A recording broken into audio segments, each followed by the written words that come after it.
Welcome to Modern Entrepreneur. Today we have Rachel Schnorr, Joseph Hogg, Christine Mims, Carla Johnson, Welcome to Modern Entrepreneur. I'm Landon Ray, and today I have Sterling McKinley, who is a speaker, trainer, and online marketing consultant. He has over 15 years of experience helping startups and Fortune 500 companies drive online visibility and generate leads. As a digital marketing trainer, Sterling has conducted over 125 workshops on topics such as SEO, pay-per-click advertising, video marketing. His writing and workshops are delivered with a no geek speak style that has managed to simplify internet marketing for countless companies and organizations. He's certified in HubSpot, AdWords, Bing Ads, Google Analytics, and Google Shopping. Cool. Sterling, thanks so much for being here. Glad to be here. Yeah. So tell me, with no geek speak, how it is exactly that you help companies generate more leads. Yeah, well, I'm a digital marketing strategist. So pretty much what I do is really help companies focus on their customer. So a lot of companies do a lot of things, and sometimes the customer gets lost. And I have a formula I use called the Get Found formula. That's the name of my company. And I believe for a brand to be successful, you have to be seen in different areas. So your website, social media, your email, and when all these services work together, then you pull that customer in. So I'm really big on having visibility for my clients. Make sure you're being seen in these different places, and then your customer's mind is seeing you again and again. You're building that brand, that brand, and once again they come back to you from that. And so, what do you mean the customer gets lost? I mean, people are certainly thinking about customers all the time. Right. What does that mean? Yeah, I mean, there's so much competition now. There's so many customers, Yeah. no matter what vertical or industry, it's crowded. Yeah. And I believe the only way that a company can stand out is to be consistent, and then branding, consistent individuals. And when people see you again and again, that's how you do that. And I believe too, the customer sales cycle can really be long or short depending on your industry. Yep. It can be 2 weeks, it can be 6 months. Yeah. But I believe when you're consistent with that, it shortens that window. And once again, when they see that brand again and again, the same way, looking established and being a thought leader, and that customer's mind is saying, you know what, this company is worth paying a higher price and a higher fee. So, and I believe that visual aspect is so big because it really defines who you are in your customer's mind before they even call you. Yeah. So your recommendation is to not necessarily go deep into one platform, but make sure that you're visible across the devices, every platform, so that people are seeing you everywhere they go. Yeah, I mean, you definitely want to make sure that you're doing what works best for your industry or for your company, but you want to be seen in those places. Some brands say, oh, Snapchat is a waste, Instagram is a waste. They have no presence on there, or they don't have a YouTube channel. Yeah. But once again, all these things are visibility. All these things are tied into search when somebody looks for your brand. So, you want to have a presence on all these mediums. Because once again, they work together, and where you combine SEO, social media, video, email, all these things come together, there's a really powerful effect for your customers. Yeah, so though, if you're a Fortune 100 company, that's one thing. You got teams for everything coming out their ears. But if you're, an entrepreneur, you're starting up, you got you and your two buddies or whatever, you're talking about creating a crap ton of content across like 15 platforms. How do you even begin to think about that? Yeah, it's tough. It's really a balancing act. If you don't have a huge marketing team or outside agency, it can be tough. So, I think having a plan is really important. Coming up with a content calendar in advance, saying that we're going to do this and this. So, in advance, not in the month, but the month before or prior, you can be making some of that content. One of my big things too is, record everything. I love video so much. And video is one of those platforms, if you do it well, that video can be transcribed into a blog post. Then you're going to SEO benefit. That video can be on your website. That video can be posted so many places. So I guess the big thing too is making content that's multi-purpose. So if you're creating a blog, if you're creating an infographic, a video, find ways to use that video again and again. So right now, this podcast, when we're done, this can be broken up into so many segments, so many forms, across social media, across email as well. So when you have a good piece of content, I think you have to be creative about how you break it up and how you, disseminate that to your clients. Yeah, absolutely. So thinking about your own career. Yes. If you were to be able to go back a few years to when Right. you were starting out, you've got quite a bit of visibility now. Obviously, we reached out to you because Yes. we know who you are, Right. and you have some authority in the marketplace. But that doesn't come overnight, obviously. Yeah. What piece of advice would you have given yourself, back then that would have made that smoother for you? I think I would have started speaking earlier. Speaking.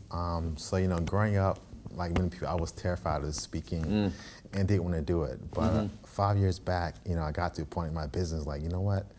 I'm like everybody else. I'm a digital marketer. I do this. I need something to help myself stand out. And it happened by mistake. Somebody asked me to speak at a college, and I was so nervous, and I got up there and I loved it, and it went great. They laughed at the jokes, they were clapping. I'm like, man, this is awesome, and it felt great. And like, this is what I want to do full time. And so for me, the teaching, the training, being able to connect the dots for me, that's where it's at. And since I've been doing that, since I've been recording my talks and putting them online in different ways, whether that's Instagram or LinkedIn, I've get so much, traction, whether it be speaking requests or clients who will say, hey, you know what, I need help as well. So I think speaking for me has been key. It's really opened up everything. It's helped me, increase visibility, stand out, from everybody else in the industry. Hey, I speak, I can do this. And not only that I can speak, but speak in a way that's empowering, speak in a way that makes sense, speak in a way that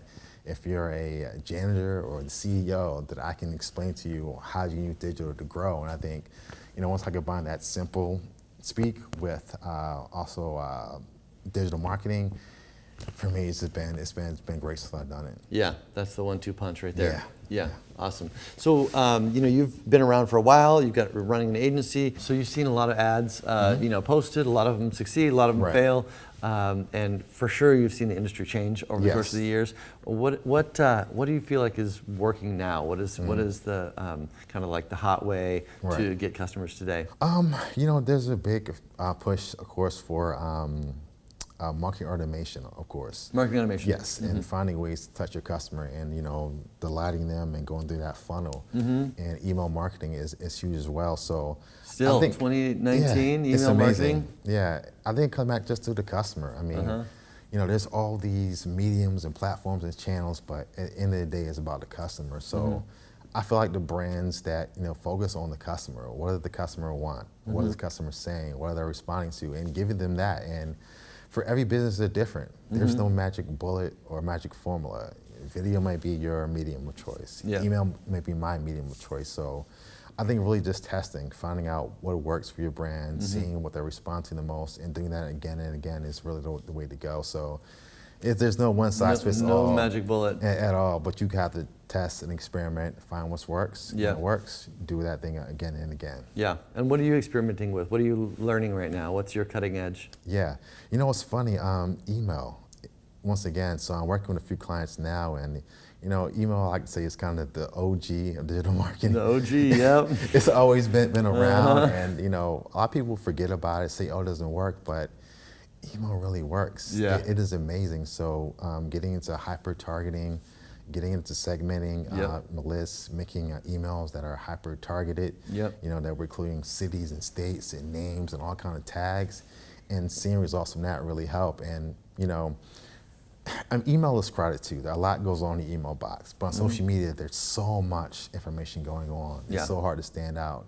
On YouTube, there's so much things going on. Video, you kind of have that person in a sense. And email is great too because they give you permission to email you if you're doing it the right way. Yeah, if you're doing it the right way. They say, hey, email me. So when that customer gives you that, okay, email me. I want to hear about your product. They're asking for it. Yeah, then give them what they want. So email is kind of the forgotten medium, but it really works. Yeah. Awesome. So when you think about your career as a whole, you're obviously still earlier in your career, but what would you like your legacy to be about? Legacy, that's a great question. I said earlier that this teaching and speaking part. Yeah. That's something I want to do more and more going forward. Once again, there's a lot of voices, there's a lot of information out here, but being that person that really connects the dots. Starting out, worked with a lot of smaller companies, entrepreneurs. I spoke about earlier. So really coming up with ways to kind of help that target base as well. But just as speaking, being able to explain it in a simple, digestible way, being able to motivate you and inspire you to, look into things. And, one thing I talk about too is sometimes I try not to talk about technology that much because whether it's Instagram, whether it's YouTube, these are just mediums or channels. But like I said earlier, I try to relate it back to the customer, back to the thought process. Why are you doing this? And what are you expecting from that? So, once all said and done, I mean, I want to just be an impactful speaker and say that I help people reach their goals. And when somebody comes on one of my talks, if they can leave with just one idea and say, hey, that one idea I can put in my business and it works for them, that does it for me. And what do you think it means to be a modern entrepreneur? What's unique about this moment in history, you think? This moment in history is amazing. I mean, the time we're in now with the advances in technology, whether it be AI or bots or voice analytics or visual search coming on, it's so many things going on right now. And, I liken this time to the kind of the pre-mobile phase before Apple came in with the iPhone and took over everything. Yeah. We're in this space now where companies should be investing and testing these technologies and finding ways to integrate them to the brand. So, I tell companies now, be a modern entrepreneur, be on top of things now. You want to be sitting on the outside 5-6 years from now saying, man, I wish we invested in bots. I would be invested in AI or chat. So there's so many tools now, so much technology. It's important for companies to hone in on what's going to work for them. And I always say, build for your future customer. You can't just focus on what you have now. Generation Z, the baby boomers, they're still there. And also millennials. Yeah. Making sure that you're talking to your future customer, not only your current customer as well. Yeah. Awesome. Sterling, so good. Thank you so much for taking the time. Great conversation. Would you sign our wall? I will. Awesome. Thanks. Just a bit of whirling. Clear those right up.